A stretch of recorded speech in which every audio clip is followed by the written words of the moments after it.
Morning! It's Catechism Day of Batantan. Nandito na kami sa elevator pababa ng parking.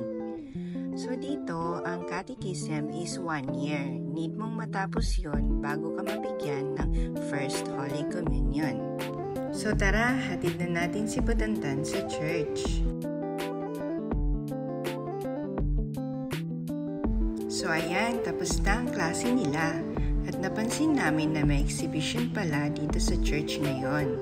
Ito ay organized by Jesus Youth ng Eucharistic Exhibition. Tara, tingnan natin kung anong meron doon sa loob.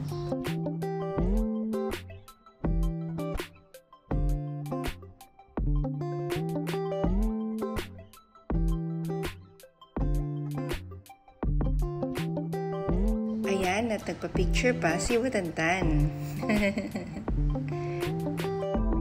So, yun lang po at pauwi na po kami. Ito po pala ang St. Francis of Assisi Catholic Church in Dubai. Thank you po!